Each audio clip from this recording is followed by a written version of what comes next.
in more observations of the natural world and of certain types of human behavior than any other number. The first human behavior it involves is compound interest in finance. Now, some of you guys are asking about simple interest, which we just did in the last test. All right? Now, I'm going to start talking about compound interest. Are you going to sing this part too? I'm not going to sing this part. Listen to my grating voice today. I'm not going to sing any part. Okay, now, compound interest. Okay. Simple interest is what we talked about earlier this week.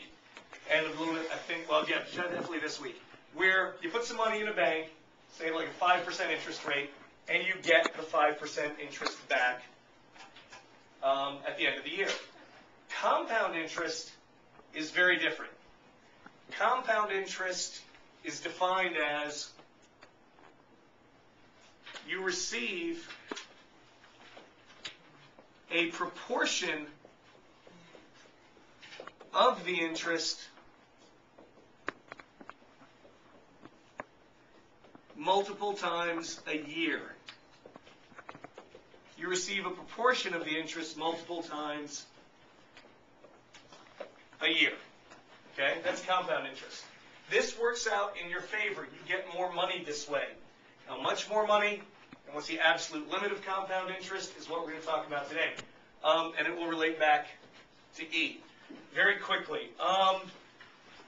If you have, I showed this example over here. How's this going to help us with the homework today? It'll help you immensely with the homework next week. It'll help you somewhat with homework tonight. You'll see.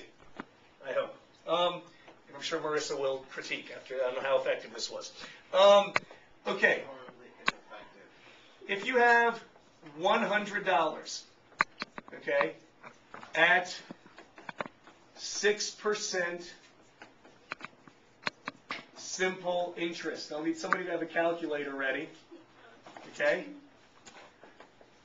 After 1 year, you have how much? $106. Okay. If you have $100, 6% simple interest, after 1 year, you have $106. Okay? If you compound the interest twice yearly. If you compound the interest twice yearly, here's what that means. Compound interest means you get the interest more often, but you don't get as much of it. If you do it twice a year, you get half the interest. So what this means, then you earn 3% interest after 6 months and another 3% at the end of the year. Okay, what makes this different from getting $106 at the end of the year? James? You get interest on the interest. You get interest on the small amount of interest. Yes, what they do is, at 6 months, you've got $103 in there. Okay, at 6 months, they give you the $103. And then at 1 year, at 12 months, they give you the 3% interest on the $103.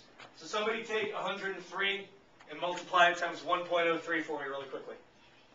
Somebody with a calculator in front of them. Wait, what? Take $103 and multiply it times 1.03. Because that's how we discussed how to get 3% interest. 106.09. Okay, 106.09. So this gives you 9 extra cents if it's compounded once in the middle of the year. Is this a big deal? On $100, probably not. If you deposited $100,000, it gets more interesting. And if it's deposited more often, if it's compounded more often, this gets interesting. $100,000 would be maybe $500 extra. Yeah, which isn't terrible. Actually, if it was $100,000, you'd just be $90 more. And it's still better than nothing. Okay, let's do another one that will be fairly simple. If you deposit $50,000, yes. How about interest in real life usually higher than 3 and 6%? Actual interest rates, are they higher than that? That varies so much from cycle to cycle. Right now, historically, we're in a period of ridiculously low interest rates. Actually, they're just in general. Maybe like higher than 10%. Not in this economy. Not in my lifetime, actually. I don't think I've ever seen 10% on the savings. Isn't a good percentage like 5% or something? That'd be fantastic right now. That'd be fantastic. Right now, the thing is, the important thing is the relationship between the rate at which banks lend you money and the rate at which they allow you to save. Bless you. See, the bank gives you 4 or 5% on your savings account, and they make that up by charging me 7, 8, 9, 10, 11% on my credit card. What I borrow there. That's what the difference is. And 6 or 7 or 8% on mortgages. When I was around your guys' age, I remember starting to learn about this stuff, and I knew people who were paying 18, 19% interest, and that's probably a little high, probably like 15% interest on the mortgage on their house, the loan the bank gave them to buy their house. But that was good back then. That was good back then, and bank accounts were higher. You could get more in your savings. Now all interest rates are lower, and that's interesting. But this is a little more realistic now. If you deposit $50,000 right now, let's say in a money market account, you might get about 4%. Okay, at 4% interest. If this were simple interest, in 1 year, okay, I need somebody with a calculator to take 50,000 and multiply it times 1.04 and tell me what that is. 52,000. 52,000 even, right? Yep. Excellent. Thank you, Kara. Okay, so that's 52,000. Now, if this is compounded quarterly, what do you think quarterly means? 4 times a year. It does it 4. You get the 4 right, but it's 4 times a year, so it's every 3 months. Now, you don't get the 4% every 3 months. That would be glorious. Okay? What you get is you get 1/4 of the 4% every 3 months. Got a break from that? Okay.